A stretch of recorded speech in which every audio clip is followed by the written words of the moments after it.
We did it. We did it. 10,000. So I was looking at my YouTube stats, and we have officially 10,024 videos online.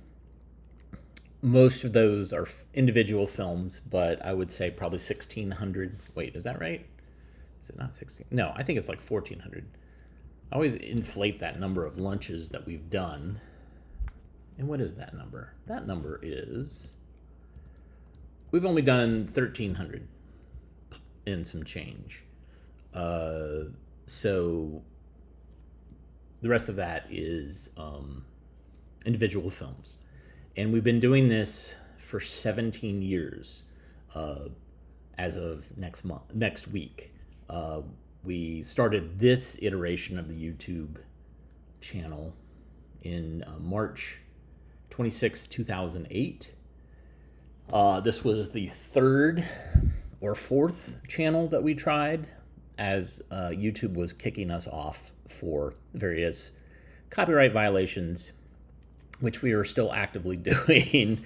But they have changed over the years on how they are doing that. So there you go.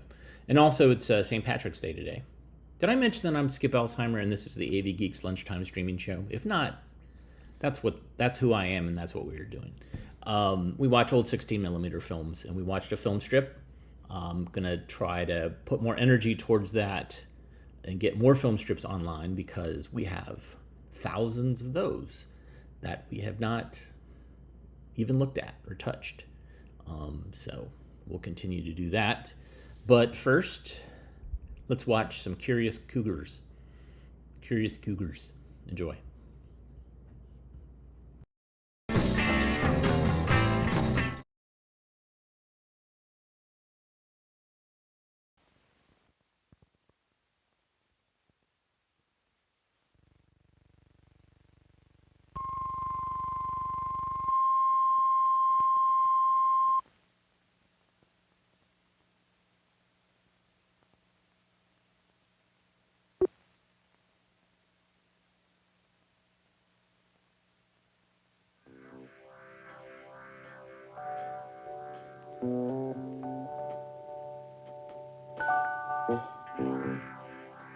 the southwestern United States, a region of hot, colorful deserts, of strange rock formations and deep canyons.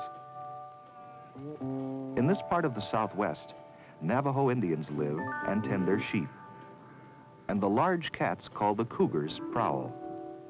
Once cougars roamed much of North America. Today, they live mainly here. Some travel the hot deserts and canyons. Some wander the high mountains, the high, cold mountains that rise above the desert. Here on these snow-covered slopes that look down on deep canyons and barren deserts, a mother cougar and her growing kittens live.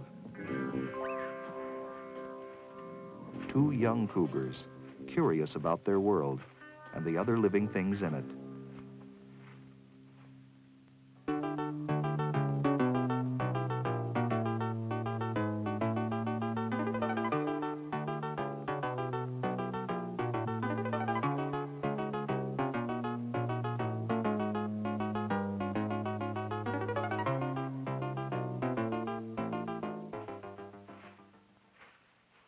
Cougar kittens are large when they're born, about 12 inches long, and they grow fast.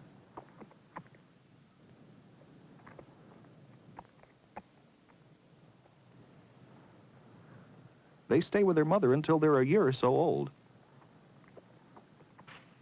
Eventually, they may grow to be 7 feet long and weigh 180 pounds. But now, these young cougars are only about half as big as their mother. They have a lot of growing to do and much to learn.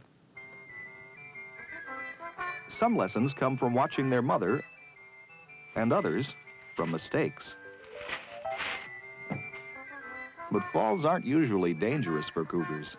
They've been known to drop safely from a height of 60 feet.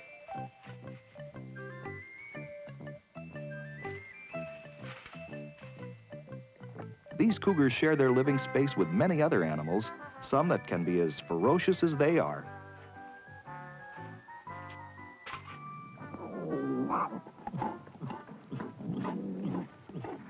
Neither the bear nor the young cougar is interested in being ferocious right now. Each is simply curious about the other. Each is being a little careful, too. A playful swat. But the cougar isn't going to wait for the bear to swat back.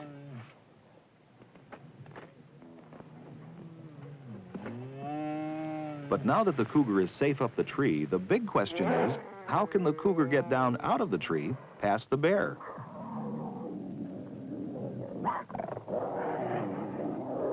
The answer is another lesson learned. Teamwork helps. While one of the young cougars is in the tree, the other one silently creeps up on the bear. And then,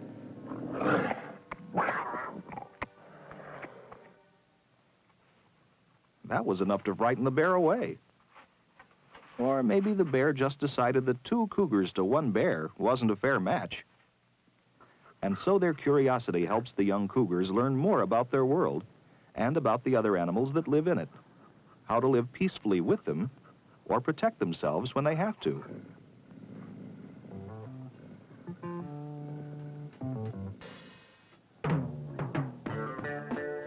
Once in a while, humans come riding up into the mountains where the 2 young cougars live with their mother.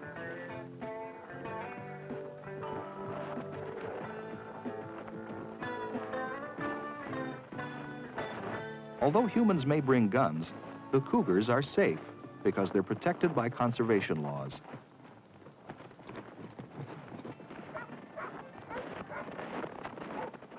Cougars usually keep away from people, but mother cougars are very protective of their young. And if it looks like someone or some animal is getting too close, a mother cougar will take action.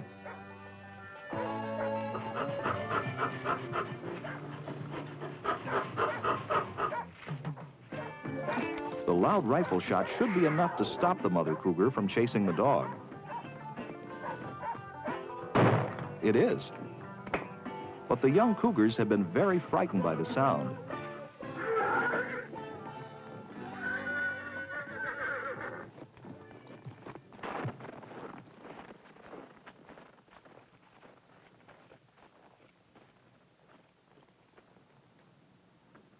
While their mother cautiously watches to make sure the riders and their dogs are leaving, she doesn't know that her kittens are no longer nearby.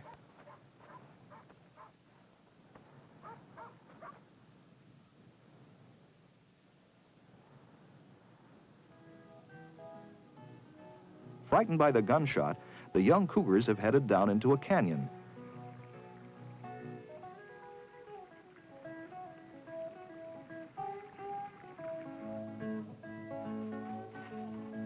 Now, as they follow a path toward the river that flows through the canyon into the desert, new sights and sounds and odors make them curious to find out what sort of a place they've wandered into.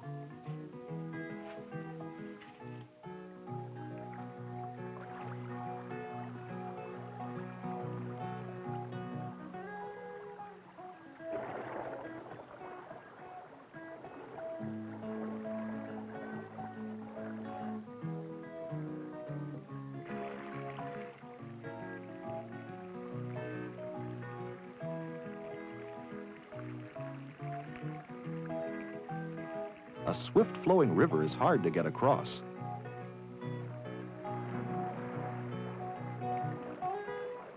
But cougars are good swimmers.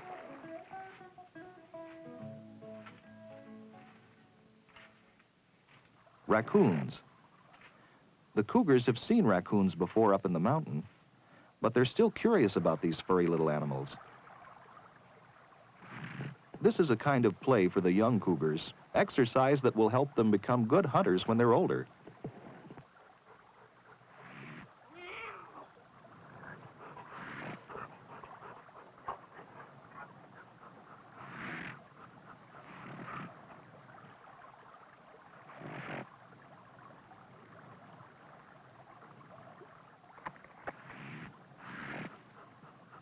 The cougars soon tire of this kind of play.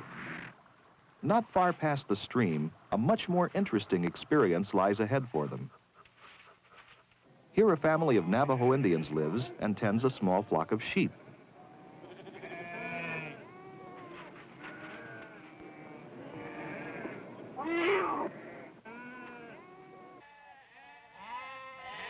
The Navajo tribe is one of the largest in North America.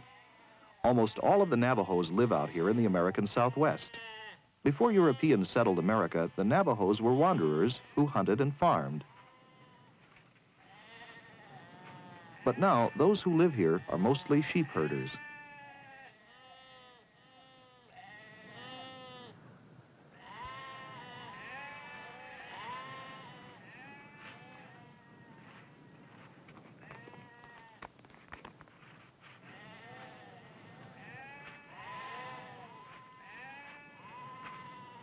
Because the Navajos know that cougars live in the mountains above them, they know there's always the danger that a hungry cougar might come into their corral and carry off a lamb. But that's not what these young cougars mean to do. They're only curious about the woolly animals in the corral.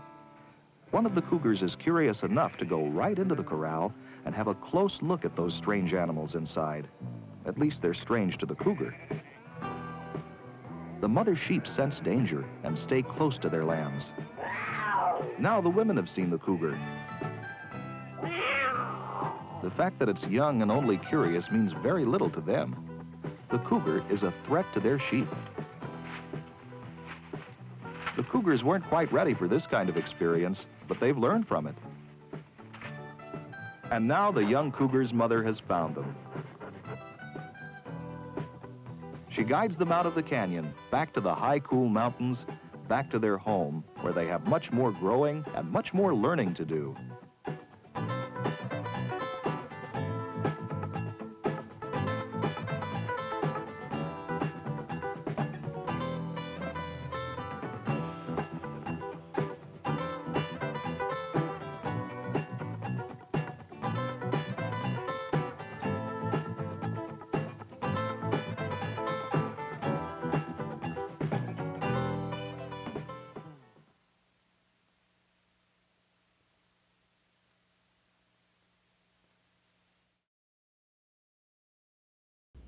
That was a pretty hip soundtrack.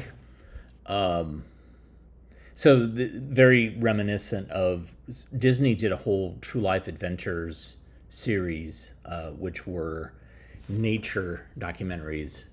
I feel like they did those in the late 40s, early 50s, and they were shown in as feature films in theaters. And so a lot of them had these adventures of various types of animals. And so Curious Cougars seems like that would be an appropriate title for one of those films. So these are a bunch of Coronet films that we've done, and occasionally we run across something that is a little weird. And this one is an example of that. This is The Emperor's New Clothes, but this is like a weird interpretation of it. So here we go. Enjoy.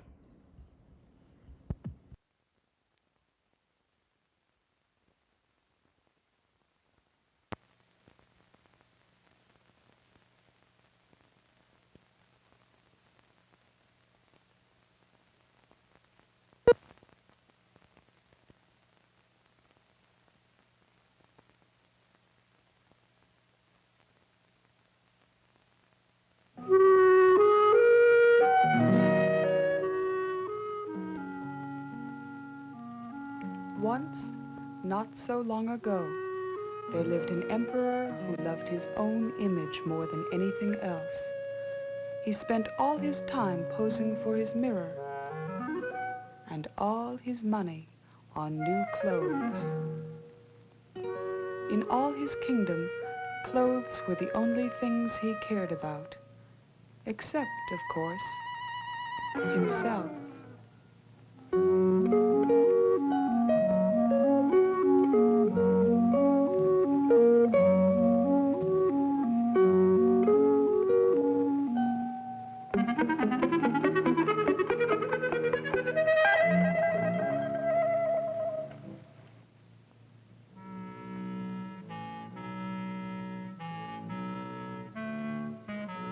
One day, a stranger knocked at the palace gates and asked to see the emperor.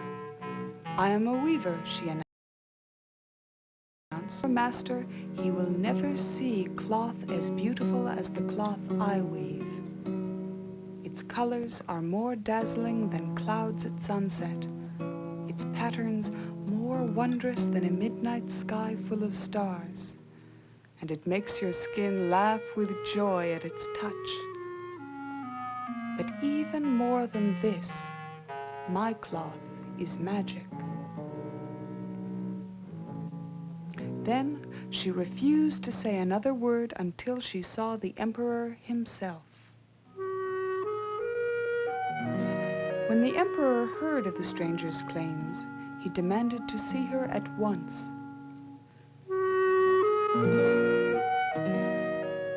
The weaver bowed low and kissed the emperor's hand. The emperor smiled over the weaver's head at his image in the mirror. He could already imagine himself dressed in splendid new clothes.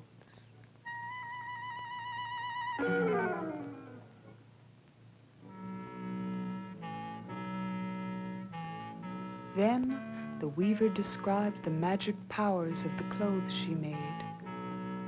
"They are invisible to anyone not fit for a job," she said, "even a king. And they are invisible to fools."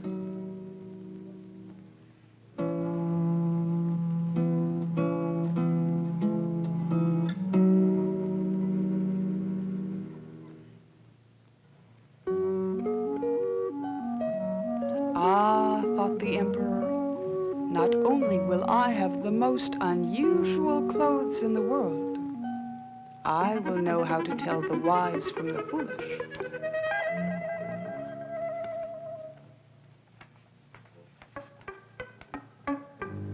Soon, the weaver was hard at work. Her fingers flew above her loom in the thin morning light, and through the thick gold of the late afternoon sun, and when the air turned blue in the evening.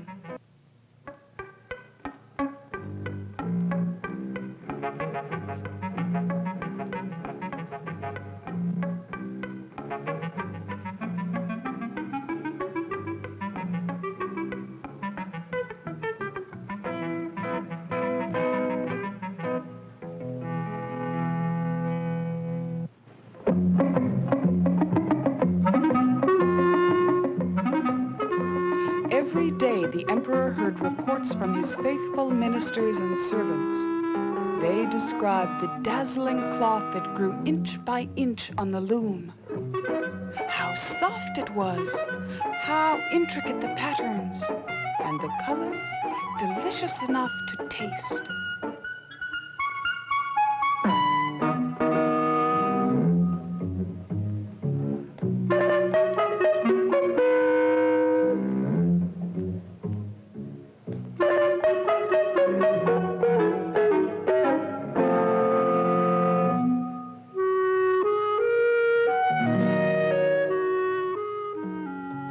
The emperor's own clothes might have been made of old gray rags for all the joy they brought him now. So to cheer himself up, he announced there would be a procession when his magnificent new clothes were ready. He invited everyone in the kingdom to come and sent word to the weaver that he was getting impatient.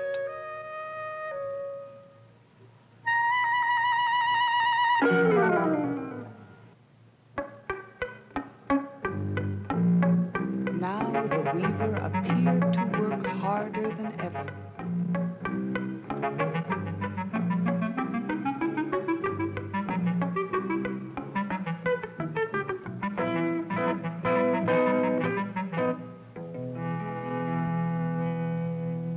She announced the cloth was done and carefully took it from the loom. Then she snipped and sewed and stitched. 16 candles flickered beside her from sunset to sunrise as she worked. In the morning, she brought the emperor his brand new clothes. "Look at them here in the sunlight," she said, "so your majesty will get the full effect." But though the emperor stared as hard as he could not see one single thread. Now he knew he was a fool and not fit to be the emperor at all. But of course he could not say these things. So he praised the clothes and pretended to dress. He agreed with all his courtiers that no one in the world ever had clothes of such beauty. The weaver pretended to lift the long train of the cape.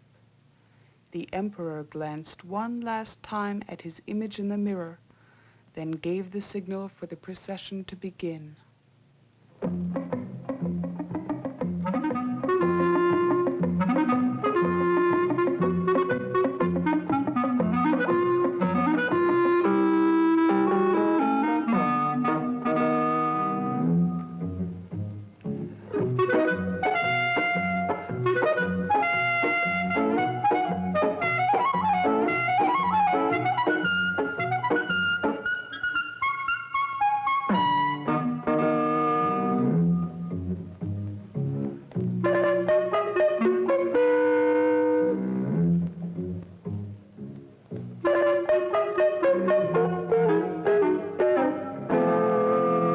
Finally, the emperor appeared at the palace gates.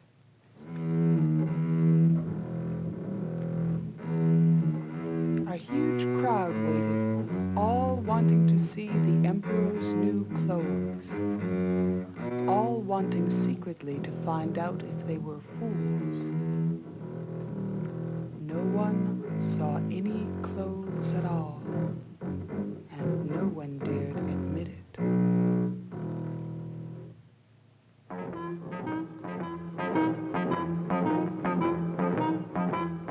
As the emperor passed along the promenade, they all clapped and hurrahed. Everyone exclaimed to everyone else, "Ah, look at the emperor's fine new clothes."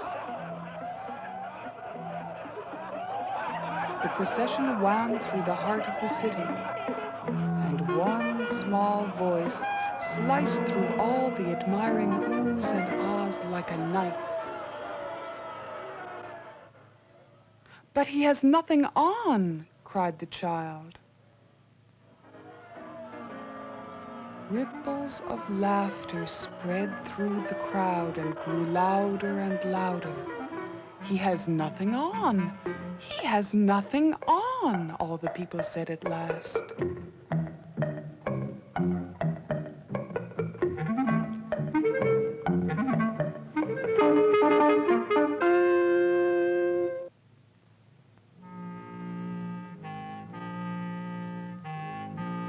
The emperor knew that what they said was true. He knew he was a fool. But, he thought, the procession must go on. He pretended to smooth out a wrinkle and to settle the cape more gracefully around his shoulders. And he walked on alone to the very end of the town.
So that was interesting. Somebody took over a TV studio and used a bunch of chroma key, or not chroma key, luma key effects, and overlaid video of dancers, etc. Pretty cool. Definitely like that. Okay. So I looked to see if I had any films that were appropriate to St. Patrick's Day, and not any that I haven't shown. So we're just gonna acknowledge that today's St. Patrick's Day. If you have Irish heritage, be proud of it. It's a rich history, and it certainly contributed to U.S. history. But let's learn about energy via animation. Enjoy.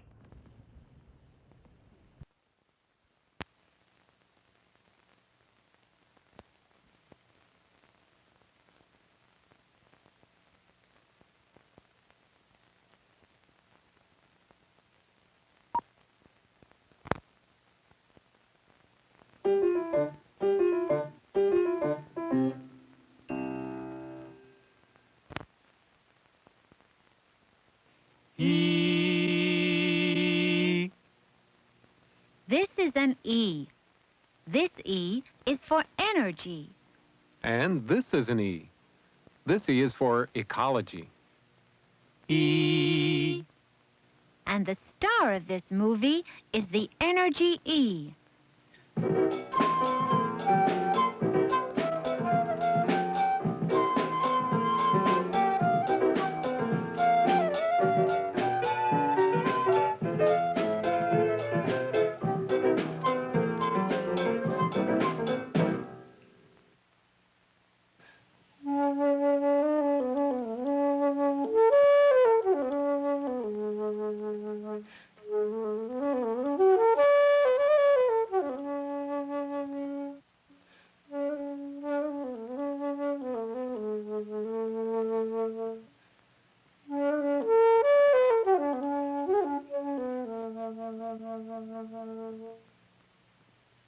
Ah, the sun's energy.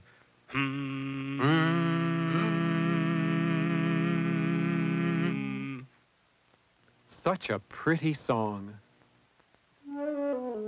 The sun's energy gives us light. The sun's energy gives us heat.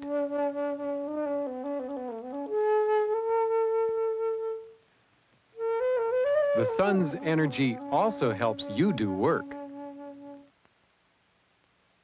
How do you get energy from the sun? Here is some of the sun's energy stored up inside this apple. The apple comes from an apple tree. The apple tree uses the sunlight. Far away, the sun is making the wind and the rain.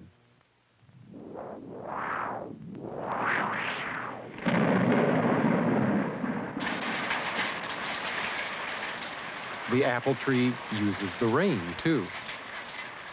Soon, apples grow on the tree. And inside the apple is the energy that started with the sun. And when you eat the apple, you get the energy. The energy makes you strong. Thank you. You're welcome. When you work hard, you can feel the heat from the energy you are using. Soon, you're hungry. You need more energy. And the apple tree uses the energy from the sun to grow a new apple. In fact, all the food you eat gets its energy from the sun.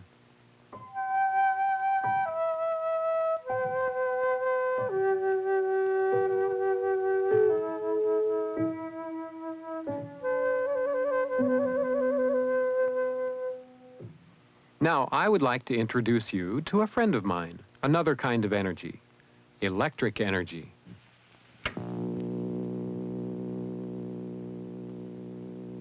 Now, electric energy will show you some of the things it can do. 3/4 at...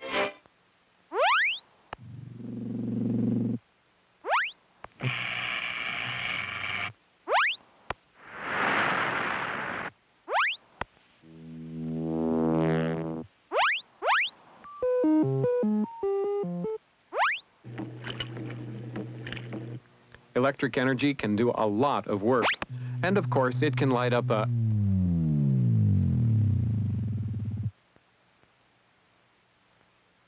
Oh dear. There it goes again. Let's see what's wrong.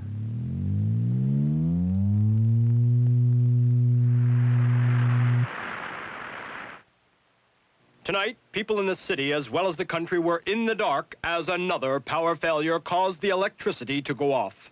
In an effort to explain this, we go now to the electric generating station. It's not my fault. I'm running out of the stuff that gives me energy. Oil. Well, let's find out about oil.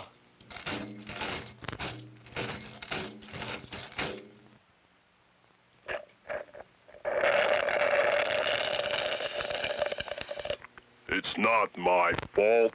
Oil is getting harder and harder to find.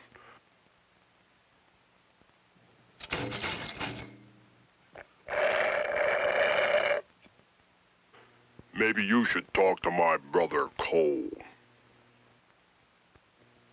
Dig, dig, dig. Howdy.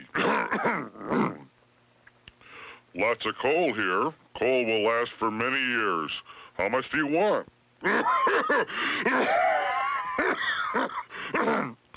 The only problem is pollution, bad air. Coal doesn't work with ecology too well. Ecology?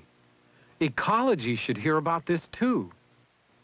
Do you see what I mean? We have one more guest on our show. Maybe it can help us. Its name is E equals MC squared, or nuclear energy, or nuke for short. Tell me, Nuke. Warning, do not come too close. Oh, I understand you have terrific energy. Yes, I have much energy. Good. Can you run out like oil? Some people think I can be made to last for a long time. Great. Well, do you pollute the air? Do you pollute the water? Some people think I can be made not to pollute the air and the water. Good. Only Yes? some people think my radiation, well, that I'm too dangerous to use. Dangerous?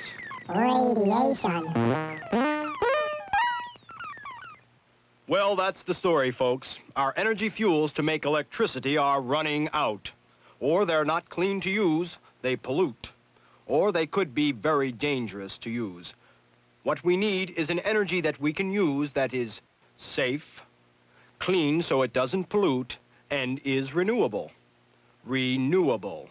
That means the energy won't run out, that it keeps coming back new again. Renewable. That's our program. Have a happy... Well, electricity, we better do something for you. A way to make electricity that is safe, renewable, and won't hurt the ecology. I'm going to ask my friend Ecology about this.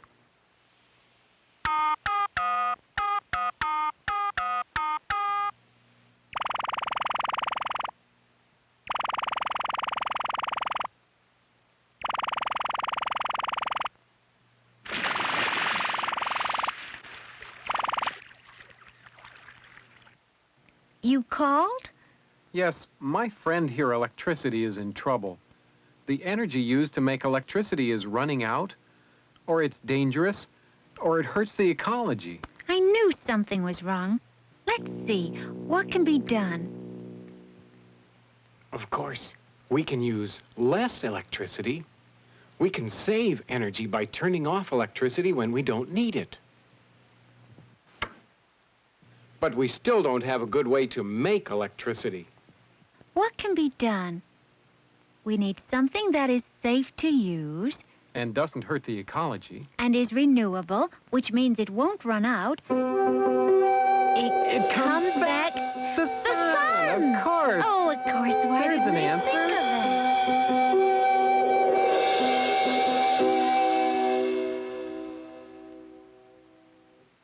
The sun's energy can be very powerful if you know how to use it.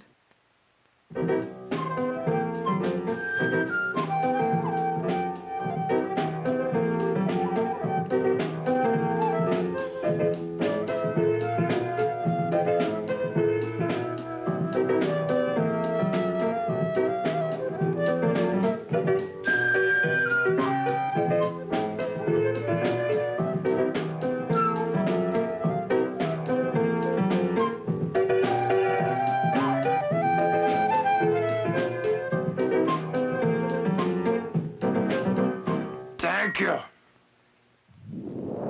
And the sun's energy is in the wind and water, too. And plants grown in sunlight have a lot of energy stored up inside. And there are probably lots of other kinds of energy to use, as long as they're safe Won't hurt the ecology and renewable. Sing. Renewable, renewable. When there is work that must be done, make sure the energy used is one that's safe Clean. and renewable. Renewable.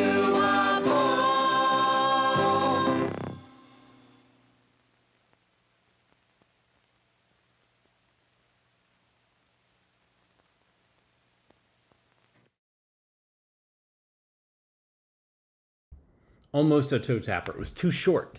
Too short. So at the end of this show, I will show the toe tapping tournament candidates. We're competing with Found Footage Festival tomorrow evening live, and hopefully you will be there. And hopefully you'll be able to vote. I'm not sure if they're going to do a judge or if they're going to let their viewers vote. If we let your viewers vote, then you guys... You got to be there for me, and I'll try to get a clarification on that. Anyways, yeah, animated, kind of wacky. So this film is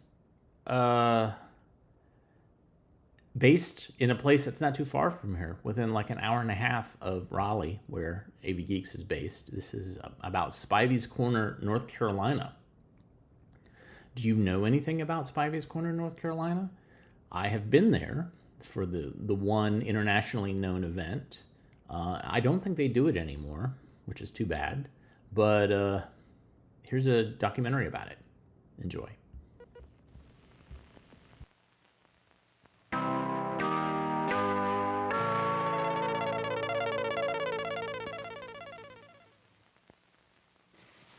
I don't know which one would be the best. I'll be listening to. When my blue moon turned to gold. Yeah.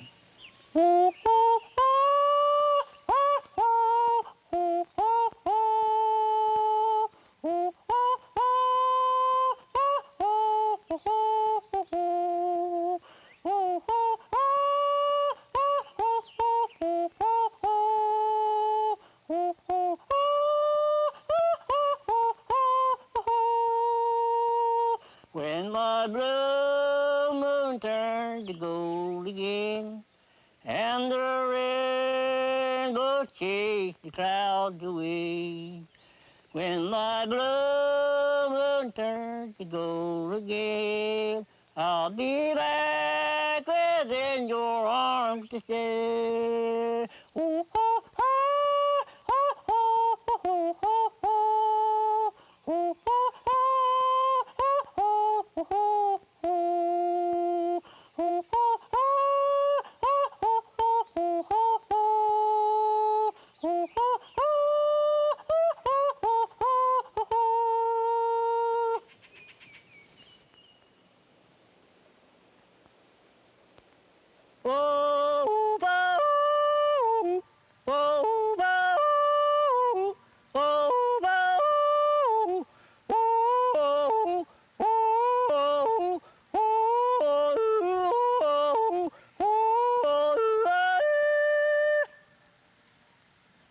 Well, that's a good morning, Har. My name is Leonard Emanuel. I was born right here, right over there, not far from that tree in a log cabin.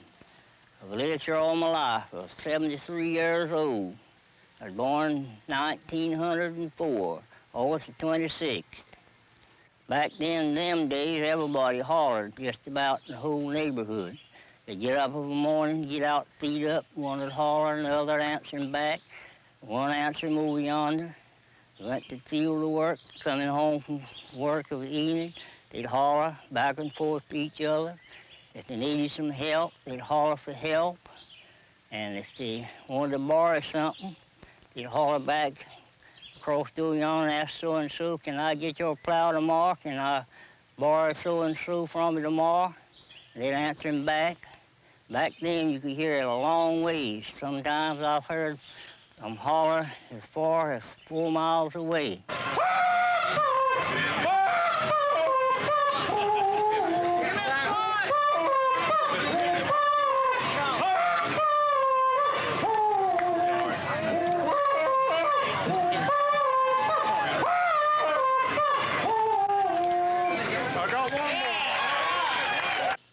Well, this here is a distress holler now. When everyone needed some help, something went wrong, you needed help, you get out and do something like this.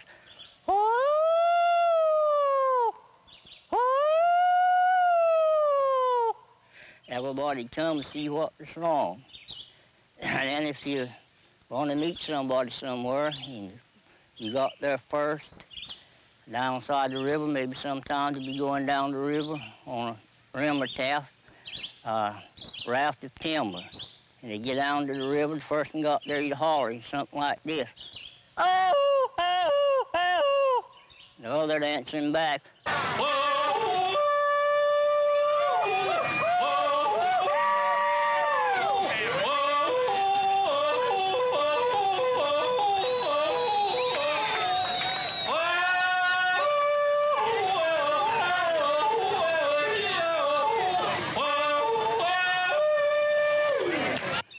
Some mornings about 2 or 3 o'clock, you could hear them coming to the fields to tie that fodder while the dew was on it.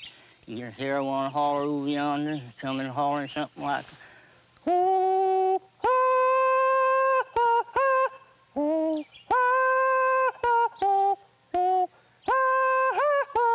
oh, oh. Y'all better holler back to him and say, oh, to let him know they were coming. So That's what hollering's all about. It's being handed down from generation to generation.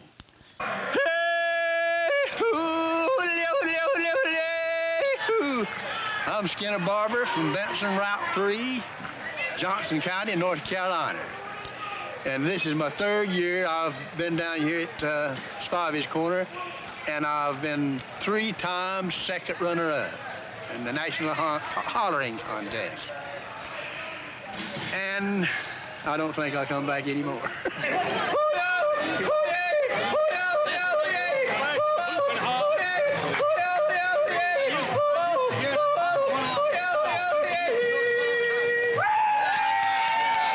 Well, my dad hollered before me, you know.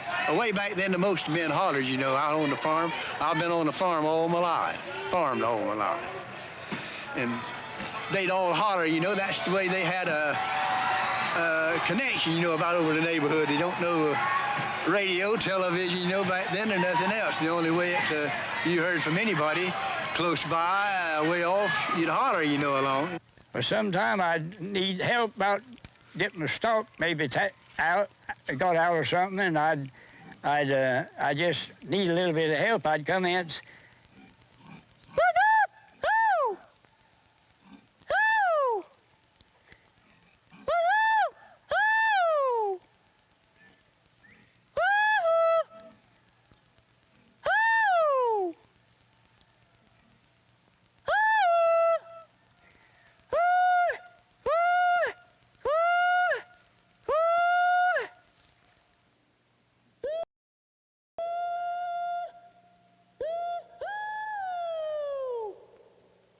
Well, pretty quick I'd get help. Well, it brings that old tradition back, you know, where there's always been a custom in this part of the country. Always.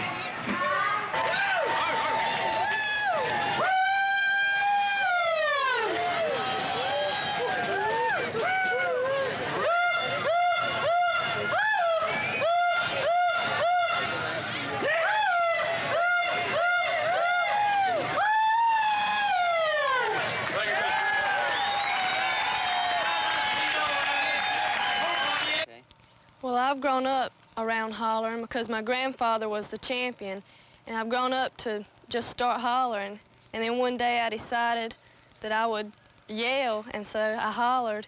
And one of my hollers was the distress holler, which went like this. Woo! Woo! And then there's a water call, which like when I'm out in the field and I want some water, I'll yell to the house, and it goes like this.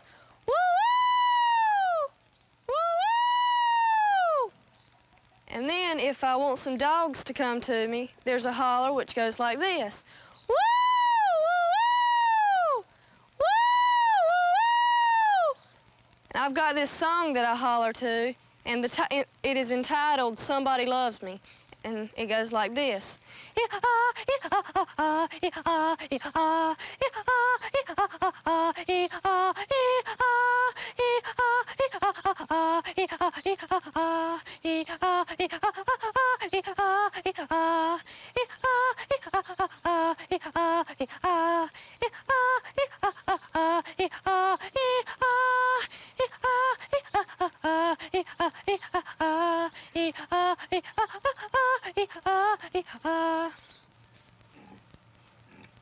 Well, they wanted me to go back then,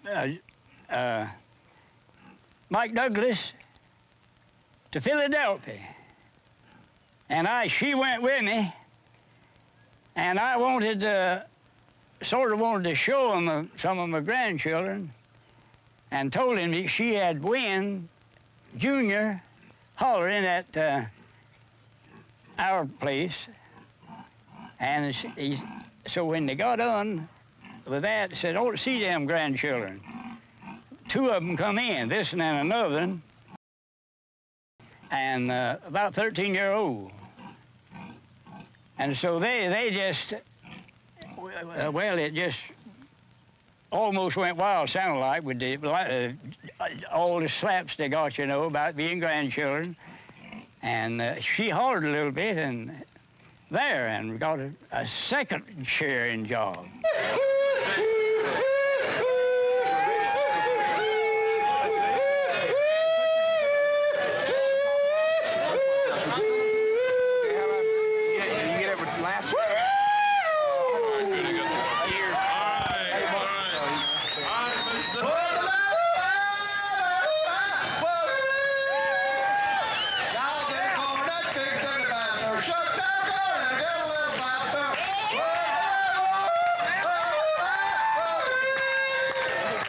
My name's Deary Jackson, and I'm on Rosebud Route 2 in North Carolina now. And I've been living here 53 years. Been married 53, right about 53. And I'm going in 80-year-old. And I've been a hollering about all my life. I told some of them that when I was a baby, that Mama spanked me, and I started to hollering then.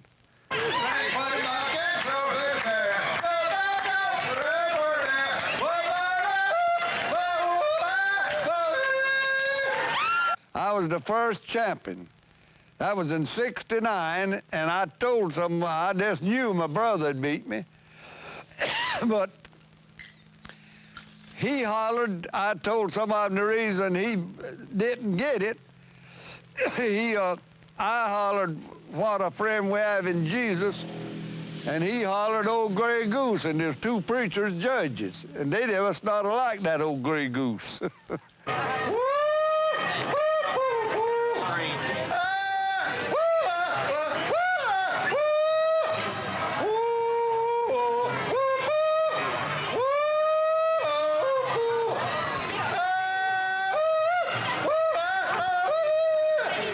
Obie and myself went. And I said, well, this is a dead dog. There ain't gonna be nothing to this. I thought everybody knew the holler. But my God, it started and it built up. It's bigger ever, larger every year.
the National Hollering Contest at Spivey's Corner, North Carolina, the junior contestants. And how I got started was the rescue squad and the fire department go by sometime, and I just picked it up, and I'm proud to be a winner. The way I began to holler this little holler that I holler, I call it, some calls it the ditty, and some calls it different things, but I always call it the yell. There's some boys stayed across the river, and they'd come down the boat in the river, both of them are hollering together. And I got to answering them back, and I kept putting a little more to it, and a little more to it. I made it up myself. And I don't think there's anybody that ever hollered and ever will holler it just exactly like I holler it. It's something like this.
So great.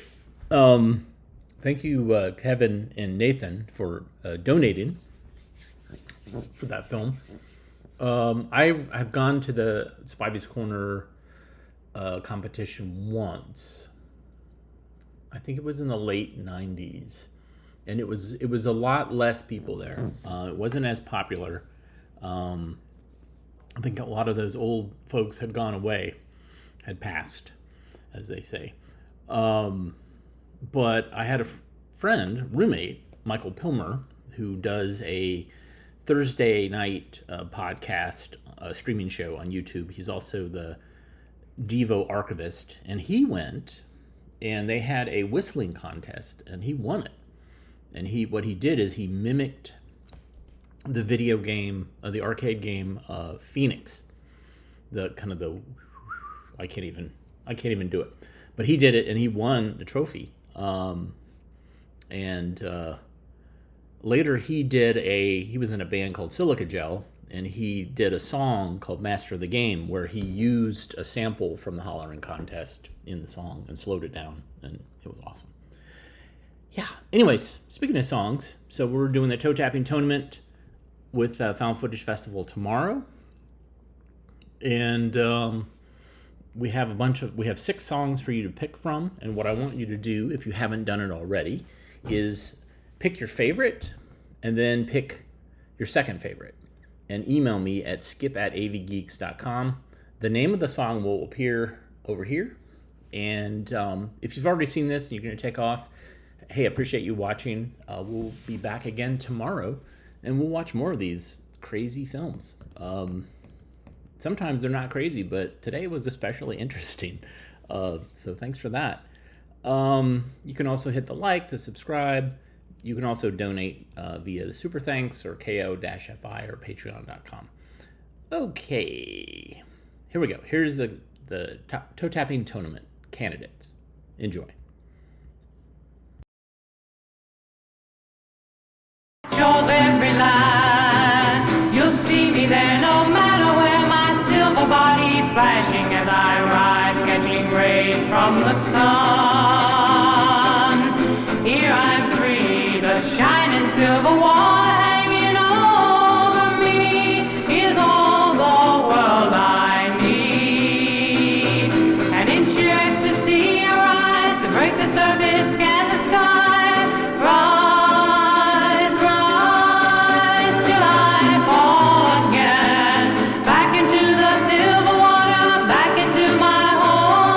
Back into the place I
to take a drink is the latest thing to do.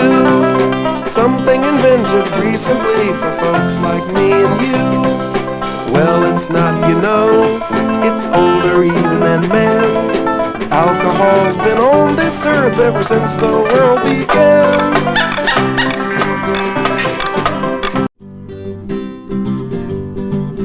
There are so many ways that we have learned to use the sun's energy, but we've gotta be careful what we do, or we'll pollute the land and the air and the sea. Got to use less dangerous stuff, I mean, we got to use more of what's safe and clean, and that's sun power, sun power.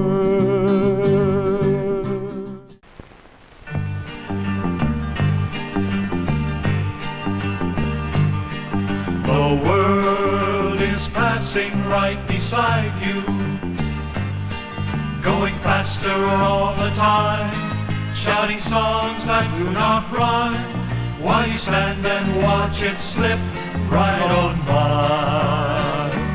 There's so much left to do, while today becomes more true. Better find life's place for you and get it on. Youth and age, they're not the problem. Really all of us are young. In this life we've just begun. So forget the numbers, meet me one to one. Let's not build a wall of fear. All God's promises are clear. So instead of standing here, let's get it on.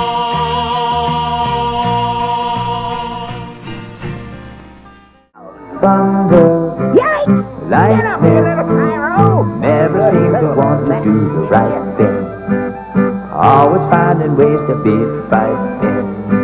But when they come around the nose, rain may fall and wind may blow, but in the gentle afterglow, you just might see a rainbow.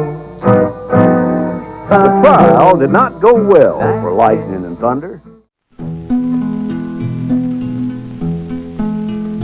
Oh, thus be it ever when free men shall stand between their loved homes and the war's desolation.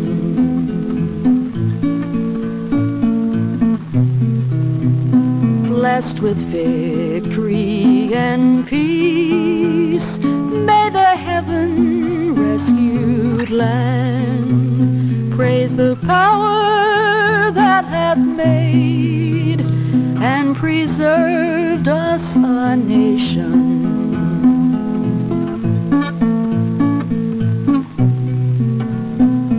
Then conquer we must when our cause it is just, and this be our motto: in God is our trust, and the star-spangled banner in triumph shall wave o'er the land of the free and the home of the brave.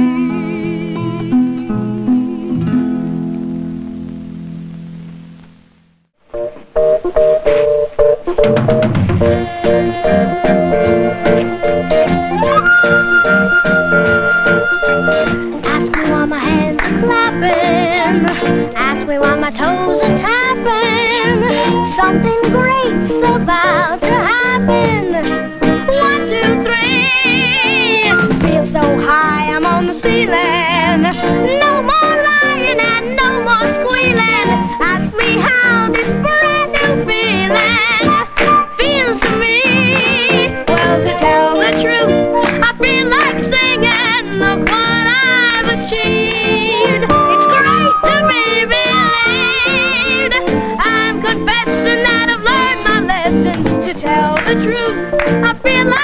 flying, but now I think I could. Never knew it could feel so good to tell the truth.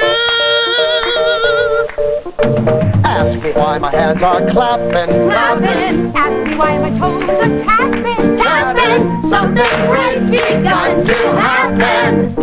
Glory be. We believe in our boy Brian. Told the truth without half trying. Everyone who's through with lying, sing with me. Tell the truth, I'll be like singing glory and behold. It's time to join the fold. Non-believer, get that fever. To tell the truth, I feel like flying, but now I think I could. Hallelujah, it feels so good. Hallelujah, it feels so good. To tell the truth, to tell the truth, to tell the truth.